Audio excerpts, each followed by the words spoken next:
നമസ്കാരം, സന്തോഷ് പണ്ഡിറ്റ് ഷോയിലേക്ക് സ്വാഗതം. ഇന്ന് നമ്മൾ പാർലമെന്റ് ഇലക്ഷനെ കുറിച്ചുള്ള ഒരു വിശകലനമാണ് നടത്തുന്നത്. അതിൽ മൂന്നാം തവണയും NDA സഖ്യം വീണ്ടും അധികാരത്തിലേക്ക് വരികയാണ്. എനിക്ക് തോന്നുന്നു ലോക ചരിത്രത്തിൽ വളരെ അപൂർവമായിട്ടാണ്, ചില രാജ്യങ്ങൾക്ക് മാത്രമാണ് അവർ ഭരിക്കുന്ന പാർട്ടി ഒരു ജനാധിപത്യ രാജ്യത്ത് ഒരു മൂന്നാം തവണ ഒരവസരം കിട്ടുക എന്ന് പറയുന്നത് വളരെ അപൂർവമായിട്ടാണ് കാണുന്നത്.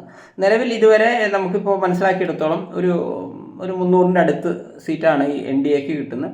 പ്രതിപക്ഷത്തിന് അവർ ഇന്ത്യ അലയൻസ് തുടങ്ങി അവർക്ക് ഒരു 230ഓളം അവർക്ക് കിട്ടുന്നു. ബാക്കി കുറച്ച് അതേഴ്സുമായിട്ട് വന്നിട്ടുണ്ട്. ശരി, നമുക്കറിയാം ഒരു 273ഓളം സീറ്റുകൾ വരുമ്പോഴാണ് മെജോറിറ്റി വരുന്നത്. പക്ഷേ ഒരു BJPക്ക് കഴിഞ്ഞ രണ്ട് തെരഞ്ഞെടുപ്പുകളുമായിട്ടൊന്ന് കമ്പയർ ചെയ്യുകയാണെങ്കിൽ അവർക്ക് അവരെ പാർട്ടിക്ക് തന്നെ വ്യക്തമായ ഭൂരിപക്ഷം ഉണ്ടായിരുന്നു. പക്ഷേ ഇത്തവണ അവർ മറ്റുള്ള മുന്നണിയുമായി ചേർന്നുകൊണ്ട് മാത്രമേ അവർക്ക് ഒരു സർക്കാർ ഉണ്ടാക്കാൻ പറ്റുള്ളൂ എന്നുള്ളത് ഉറപ്പാണ്. ഈ ഇലക്ഷനിൽ പ്രധാനപ്പെട്ട പാർട്ടികൾക്കുള്ള പ്ലസും മൈനസും നമുക്കൊന്ന് ജനറലി ഒന്ന് പഠിച്ചു നോക്കാം. ഇപ്പം കോൺഗ്രസിനെ സംബന്ധിച്ചിടത്തോളം ഒരു 52 സീറ്റിൽ നിന്നാണ് ഇപ്പോൾ ഒരു 98 സീറ്റിലേക്ക് അവർ എത്താൻ സാധിച്ചത്. അതൊരു വലിയൊരു നേട്ടമാണ്. എങ്ങനെ പോയാലും ഒരു 45ഓളം സീറ്റ് അവർക്ക് എക്സ്ട്രാ വരാൻ സാധിച്ചിട്ടുണ്ട്. ഇടതുപക്ഷത്തെ സംബന്ധിച്ചിടത്തോളം അവർക്ക് കഴിഞ്ഞ പ്രാവശ്യം കിട്ടിയത് തന്നെയാണ് ഇപ്രാവശ്യം കിട്ടിയിരിക്കുന്നത്. ജനറലി BJPയെ സംബന്ധിച്ചിടത്തോളം അവർക്ക് ഉത്തർപ്രദേശിൽ അവർ വലിയൊരു വിജയം പ്രതീക്ഷിച്ചിരുന്നുവെങ്കിലും പക്ഷേ അവിടെ SP സമാജ്വാദി പാർട്ടി നേടിയ ഒരു സീറ്റും അതേപോലെ മഹാരാഷ്ട്രയിൽ ഒരു 10 സീറ്റിൻ്റെ കുറവാണ്. ഇപ്പോൾ ടോട്ടൽ അവരൊരു 350 നമ്മൾ എക്സിറ്റ് പോളൊക്കെ വിചാരിച്ചിരുന്നത്. ആ 350ലേക്ക് എത്താതിരിക്കാനുള്ള പ്രധാന കാരണം SP അവിടെ നേടിയ സീറ്റുകളും അതേപോലെ മഹാരാഷ്ട്രയിൽ വന്നതുമാണ്. ഇത് രണ്ടും ഒന്ന് മാറ്റിക്കഴിഞ്ഞാൽ ഏതാണ്ട് കഴിഞ്ഞ തവണത്തിൻ്റെ അതേ റിസൾട്ട് തന്നെയാണ് ഇത്തവണയും വന്നിരിക്കുന്നത്. പക്ഷേ ഈ ഒരു വ്യത്യാസം ഇവിടെ കാര്യമായിട്ട് വന്നു. ഇനി കേരളത്തിലെ പാർലമെൻറ്റ് ഇലക്ഷൻ റിസൾട്ട് നോക്കുകയാണെങ്കിൽ ഏതാണ്ട് ഇപ്പോൾ കഴിഞ്ഞ തവണത്തിൻ്റെ അതേ റിസൾട്ട് തന്നെയാണെന്ന് ഞാൻ പറയും. ഏതാണ്ട്, കാരണം ഇപ്പോൾ കഴിഞ്ഞ തവണയും ഒരു UDF തരംഗം തന്നെയാണ് ഉണ്ടായിരിക്കുന്നത്. അതോടൊപ്പം ഒരിടത്ത് LDF ജയിച്ചു. ഇത്തവണ അത് തന്നെയാണ് സംഭവിച്ചിരിക്കുന്നത്. ആ മണ്ഡലം ഒന്ന് മാറി, അങ്ങോട്ടും ഇങ്ങോട്ടൊക്കെ ഒന്ന് മാറി. അതേസമയം BJPക്ക് ഒരു അക്കൗണ്ട് തുറക്കാൻ പറ്റി. കാരണം ഒരു ലോക്സഭ സീറ്റൊക്കെ ജയിക്കുക എന്ന് പറയുന്നത് വളരെ ടഫാണ്. അപ്പോൾ ഈ ഒരു അവസ്ഥയിൽ സുരേഷ് ഗോപി സാറിന് തൃശ്ശൂരിൽ ഒരു താമര വിരിയിക്കാൻ പറ്റിയെന്ന് പറയുന്നത് വലിയൊരു കാര്യമാണ്. അവരെ പെർസെപ്ഷനിൽ നോക്കുകയാണെങ്കിൽ എന്തുകൊണ്ട് തൃശ്ശൂർ UDFനെ കൈവിട്ടു എന്ന് ചോദിച്ചു കഴിഞ്ഞാൽ എൻ്റെ ഒരു വിശകലനമാണ്. ഒന്ന്, ആദ്യം പ്രഖ്യാപിച്ച സ്ഥാനാർത്ഥിയെ മാറ്റി വേറൊരു സ്ഥാനാർത്ഥിയെ കൊണ്ടുവന്നു. ഇത് കുറച്ച് പേരിൽ കുറച്ച് വിഷമമൊക്കെ ഉണ്ടായിട്ടുണ്ടാവും. ഒന്ന്. രണ്ട്, കഴിഞ്ഞ തവണ പരാജയപ്പെട്ടെങ്കിലും 3-ാം സ്ഥാനത്തായിരുന്നു സുരേഷ് ഗോപി സാറ്. പക്ഷേ അദ്ദേഹം വളരെ ചിട്ടയോടെ കുറേ പ്രവർത്തനങ്ങൾ അവിടെ നടത്തി. അതിൻ്റെ റിസൾട്ട് 2. 3, ഈ ഏറ്റവും അവസാനമായിട്ട് ഇപ്പോൾ തൃശ്ശൂർ പൂരം കുളമായ തൃശ്ശൂർ ഇടയിലുണ്ടായ കുറച്ച് സംഭവങ്ങളും പലരെയും വേദനിപ്പിച്ചു. അപ്പോൾ ഈ ഘടകങ്ങൾ തീർച്ചയായിട്ടും വർക്കായിട്ടുണ്ട്. കാരണം അദ്ദേഹത്തിന് ഒരു 75,000-ഓളം വോട്ടിൻ്റെ മെജോറിറ്റി ഉണ്ട്. കഴിഞ്ഞ തവണ 3-ാം സ്ഥാനത്ത് നിന്ന ഒരാൾ 75,000-ഓളം വോട്ടിൻ്റെ മെജോറിറ്റി ഉണ്ടാക്കിയെടുക്കുക എന്ന് പറയുന്ന ഒരു ചെറിയ കാര്യമല്ല.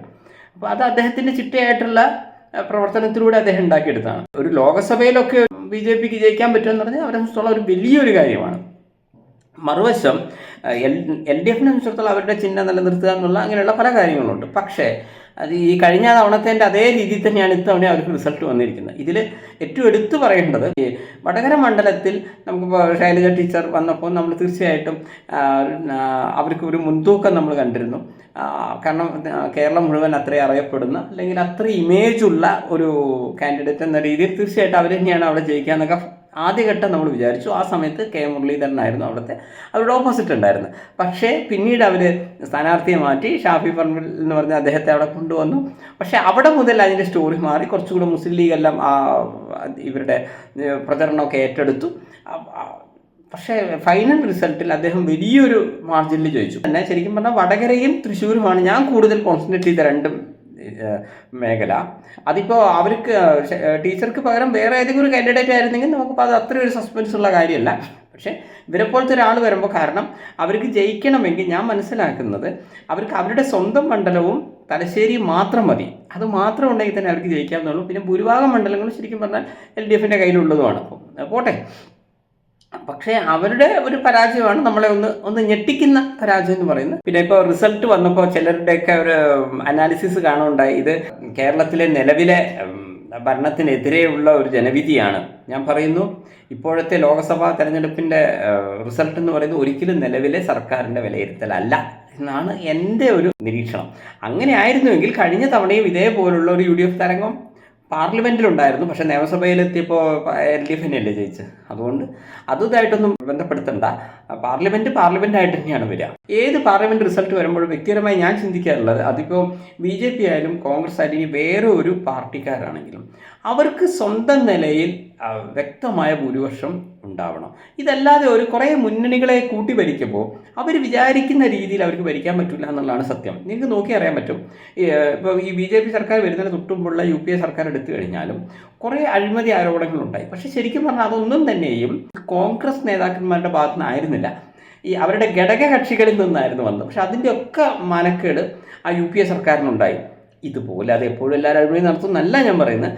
ഒരു ഇൻഡിവിജ്വലി ഒരു പാർട്ടിക്ക് വ്യക്തമായ ഭൂരിപക്ഷത്തോടെ അവർ ഭരിക്കണം, അതായിരുന്നു ഏറ്റവും നല്ലത്. പക്ഷേ ഇപ്പോഴത്തെ ഈ റിസൾട്ടിൽ ആകെ ആശങ്കപ്പെടുത്തുന്നൊരു കാര്യം, ഇതൊരു മറ്റുള്ള മുന്നണികൾ കൂടി ചേർന്ന് ഭരിക്കുമ്പോൾ അവർ പലതരത്തിലുള്ള സമ്മർദ്ദം സർക്കാരിന് കൊടുക്കുക. അവർക്ക് സ്വാഭാവികമായ ഒരു കാര്യം ചെയ്യാൻ പറ്റില്ല. ഇനിയിപ്പോൾ ഇത് തിരിച്ചു പറയാം, ഇപ്പോൾ ഇന്ത്യ അലയൻസ് അവർ തീർച്ചയായിട്ടും ചെയ്തത് നല്ല കാര്യമാണ് കേട്ടോ. ബാക്കിയുള്ള എല്ലാവരും കൂടെ ചേർന്ന് പ്രതിപക്ഷം, ഒരു സ്ട്രോങ് ആയിട്ടുള്ള പ്രതിപക്ഷം ഉണ്ടാക്കുക എന്നുള്ളത് കഴിഞ്ഞ തവണ അവർ ചെയ്യാതിരുന്ന കാര്യമാണ്. ഇൻക്ലൂഡിങ് ആം ആദ്മി അടക്കമുള്ള ആളുകളെ തീർച്ചയായിട്ടും കൊണ്ടുവന്നു. അവരെ കഴിവിൻ്റെ മാക്സിമം അവർ ഇപ്രാവശ്യം ചെയ്തിട്ടുണ്ട്. കഴിഞ്ഞ പ്രാവശ്യം അവരങ്ങനെ ചെയ്തിട്ടില്ല എന്ന് ഞാൻ പറയും. പക്ഷേ ഇനിയിപ്പോൾ ഇവർക്കൊരു വ്യക്തമായ ഭൂരിപക്ഷം കിട്ടിയാലും ഇവിടെ എന്താണ് പ്രശ്നം, ഒരു കോൺഗ്രസ് പാർട്ടിക്ക് സ്വന്തം നിലയിൽ ഒരു 275 സീറ്റ് കിട്ടുന്നില്ലെങ്കിൽ എന്താ സംഭവിക്കുക? ഇവിടെയുള്ള അവർക്കിപ്പോൾ CPM വേണം, ആം ആദ്മി വേണം, മമതാജി വേണം, ഇവരൊക്കെ വേണം. പക്ഷേ ഇതിൽ ചില ആളുകൾ അവർക്ക് കൊടുക്കുന്ന സമ്മർദ്ദം എന്ന് പറയുന്നത് ചെറിയ രീതിയിലാവില്ല. അത് ഒരു സർക്കാരിനെ ഒരു 5 വർഷം മുന്നോട്ട് കൊണ്ടുപോകാന്ന് പറഞ്ഞാൽ അത്രയും പ്രശ്നങ്ങളുടെ ഇടയിലൂടെ വേണ്ടി വരും പോകാൻ. ആരാണ് പ്രധാനമന്ത്രി? അവിടെ മുതലേ പ്രശ്നം തുടങ്ങും. എനിക്ക് മന്ത്രിയാണോ മറ്റോനാണോ, എൻ്റെ പാർട്ടിക്കാർക്ക് മന്ത്രിസ്ഥാനം കൊടുത്തില്ല, മറ്റോനോ കൊടുത്തില്ല, അണ്ട് ഈ അടി എന്നുള്ളതായിരിക്കും. കഴിയുന്നത് ഒരു സിംഗിൾ പാർട്ടി വരണം, അവരുടെ പ്രധാനമന്ത്രി. ഇത് കൃത്യമായിട്ട് വരുന്നതാണ് കുറച്ചും കൂടെ നല്ലത്. ഇപ്രാവശ്യത്തെ കാൻഡിഡേറ്റ്സിനെ നിർണ്ണയിച്ചതൊക്കെ വളരെ നന്നായിട്ട് തന്നെയാണ് തോന്നുന്നത്. എല്ലാ പാർട്ടിക്കാരും LDFൻ്റെ ആയാലും അതേപോലെ തന്നെ കോൺഗ്രസിൻ്റെ ആയാലും അവരെ കഴിവിൻ്റെ മാക്സിമം. ആകെ ഒരു പ്രശ്നം തോന്നിയത് ഈ തൃശ്ശൂരിൽ നിന്ന് പെട്ടെന്ന് അദ്ദേഹത്തെ മാറ്റിയത് മാത്രമേ ഈ കോൺഗ്രസിൻ്റെ സൈഡിൽ നിന്ന് എനിക്ക് തോന്നിയിട്ടുള്ളൂ. BJPയുടെ സൈഡ് എടുക്കുകയാണെങ്കിൽ അപ്പോൾ രാജീവ് ചന്ദ്രശേഖർ എന്ന് പറഞ്ഞാൽ അദ്ദേഹത്തിൻ്റെ വളരെ കഴിവുള്ളൊരു മനുഷ്യനാണ്. അദ്ദേഹത്തെ തിരുവനന്തപുരം കൊണ്ടുവന്നു. അദ്ദേഹം ജയിച്ചോ ഇല്ല, അത് ചെറിയൊരു മാർജിൻ ആണെങ്കിൽ കൂടി അദ്ദേഹത്തിന് വേണമെങ്കിൽ ഇപ്പോൾ സുരേഷ് ഗോപി സാറൊക്കെ ചെയ്തതുപോലെ ഇനി അടുത്ത 5 വർഷം മുൻകൂട്ടി കണ്ട് അവിടെ മാക്സിമം കാര്യങ്ങൾ ചെയ്യുകയും ജനങ്ങളുടെ എവിടെയും പേഴ്സണൽ വോട്ട് സംഘടിപ്പിക്കുക എന്നുള്ളതാണ് പ്രധാനം. അദ്ദേഹത്തിന് വേണമെങ്കിൽ അങ്ങനെ നല്ല പ്രവർത്തനം കാഴ്ചവോട്ട് ചെയ്യാം. അതോടൊപ്പം LDFനും തിരിച്ച് ചിന്തിക്കാം, എങ്ങനെയാണ് തിരുവനന്തപുരം മണ്ഡലം നമുക്ക് പിടിക്കേണ്ടത് എന്ന രീതിയിൽ LDFൽ ഒരു ചർച്ച വരുന്നത് നല്ലതാണ്. BJPയെ സംബന്ധിച്ചിടത്തോളം ഇനി കൂടുതൽ അവർ ശ്രദ്ധ കൊടുക്കേണ്ടത്, ഇപ്പോൾ UPയിൽ കുറേ കാലത്തിന് ശേഷമാണ് കോൺഗ്രസ് ഒന്ന് സ്റ്റാർട്ട് ചെയ്ത് വരുന്നത്. SP നേരത്തെ ഉള്ളതാണ് അവിടുത്തെ പാർട്ടി, അവർ ഭരിച്ച പാർട്ടിയൊക്കെയാണ്. അപ്പോൾ തീർച്ചയായിട്ടും ഉത്തർപ്രദേശിൽ ഒരു പുതിയൊരു തന്ത്രം അവർ കൊണ്ടുവരേണ്ടി വരും. മഹാരാഷ്ട്രയിൽ എന്താണ് സംഭവിക്കുന്നത് എന്നുള്ളത് അവർ ഒന്നുകൂടെ ഒരു ധാരണയിലെത്തണം. കാരണം മഹാരാഷ്ട്ര എന്ന് പറയുന്നത് ഒരു കംപ്ലീറ്റ് ഒരു BJP അനുകൂല സംസ്ഥാനമല്ല. അവിടെ കുറച്ചുകൂടി എപ്പോഴും ഒരു NCPക്കും കോൺഗ്രസിൻ്റെയൊക്കെ പ്രാധാന്യമുള്ള, ശിവസേനയ്ക്കൊക്കെ ഒരു ഹോൾഡുള്ള സ്ഥലമാണ്. അപ്പോൾ അവിടെ എങ്ങനെയാണ് പുതിയ എന്തെങ്കിലും എന്താണ് അവിടുത്തെ പ്രശ്നം എന്നുള്ളതെന്ന് അവർ പരിഹരിക്കേണ്ടി വരും. മറിച്ച് അവർക്ക് പ്ലസ് എന്താണെന്ന് വെച്ച് കഴിഞ്ഞാൽ സൗത്ത് ഇന്ത്യയിൽ അവർ കുറച്ചും കൂടെ ഒരു ലാർജസ്റ്റ് പാർട്ടിയായിട്ട് അവർ മാറാൻ പോകുന്നു. അവർക്ക് തെലുങ്കാനയായാലും ആന്ധ്രയിലായാലും അവർക്കൊരു തുടക്കം കിട്ടി, കേരളത്തിൽ കിട്ടി, കർണാടക വലിയൊരു വിജയം അവർ ഉണ്ടാക്കിയെടുക്കാൻ പറ്റി. പറയുമ്പോൾ കോൺഗ്രസ് ഭരിക്കുന്ന സംസ്ഥാനങ്ങളിൽ പോലും അവർക്ക് ഒരു വ്യക്തത ഉള്ള ഒരു ലീഡ് ഉണ്ടാക്കാൻ സാധിച്ചു. അതേസമയം BJPയുടെ തലവേദന എന്ന് പറയുന്നത് അവർക്ക് തമിഴ്നാടായിരിക്കും.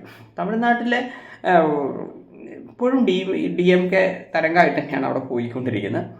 മാത്രമല്ല ADMK എന്ന് പറയുന്ന മുമ്പത്തെ പാർട്ടി അവിടെ കേൾക്കാനേ ഇല്ല. സത്യം പറഞ്ഞാൽ ഈ ജയലളിത മേഡം മരിച്ചതിന് ശേഷം അവർക്ക് തീരെ പഴയ ഫോമിലേക്ക് വരാൻ പറ്റിയില്ല. അതേസമയം കോൺഗ്രസിനെ സംബന്ധിച്ചിടത്തോളം ഇനി എന്താണ് നെക്സ്റ്റ് സ്റ്റേജ് എന്ന് പറഞ്ഞു കഴിഞ്ഞാൽ, അവർ ഭരിക്കുന്ന സ്ഥലങ്ങളിൽ എന്തുകൊണ്ട് അവർക്ക് കാര്യമായിട്ട് കിട്ടിയില്ല എന്നൊരു ചോദ്യം ഉയർത്തേണ്ടി വരും. അതോടൊപ്പം ഉത്തർപ്രദേശ് കൂടുതൽ കോൺസെൻട്രേറ്റ് ചെയ്യുക, ആ സംസ്ഥാനത്ത് എങ്ങനെയെങ്കിലും കൂടുതൽ ഹോൾഡ് ഉണ്ടാക്കണം. പിന്നെ ഈ മമതാ ബാനർജിയെ പോലുള്ള ആളുകളെയൊക്കെ നമ്മൾ കൂടെ കൂട്ടുമ്പോൾ എന്താ വെച്ച് കഴിഞ്ഞാൽ നമുക്ക് ഭരിക്കാൻ ബുദ്ധിമുട്ടായിരിക്കും. അതിനിപ്പോൾ നാളെ ആയാലും അവരായിട്ടുള്ള ഒരു അലയൻസ് എന്ന് പറയുന്നത് അത്ര എളുപ്പമല്ല. അപ്പോൾ ശരിക്കും പറഞ്ഞാൽ ബംഗാളിൽ ഇപ്പോഴും കാര്യമായിട്ടൊന്നുമില്ല കോൺഗ്രസിനെ സംബന്ധിച്ചിടത്തോളം. അപ്പോൾ അവിടെ എങ്ങനെ ഉണ്ടാക്കിയെടുക്കാം.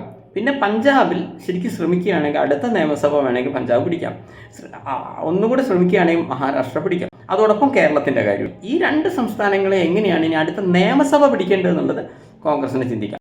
പാർലമെൻറ്റ് ഇലക്ഷനിൽ ജയിച്ച എല്ലാ ആളുകൾക്കും എല്ലാവിധ ആശംസയും നേരുന്നു. ഇനി പരാജിതരും വിഷമിക്കരുത്, അവർ നന്നായിട്ട് ട്രൈ ചെയ്യുക. ഇനി ഒന്നിൻ്റെ അവസാനമൊന്നുമല്ല, ഇനിയും ഒരുപാട് ഇലക്ഷനുകളൊക്കെ വരാനുണ്ട്. അടുത്ത ദിവസം ഒരു കിടിലൻ സബ്ജക്റ്റുമായി സന്തോഷ് പണ്ഡിറ്റ് ഷോ കാണാൻ മറക്കരുത്. നന്ദി, നമസ്കാരം.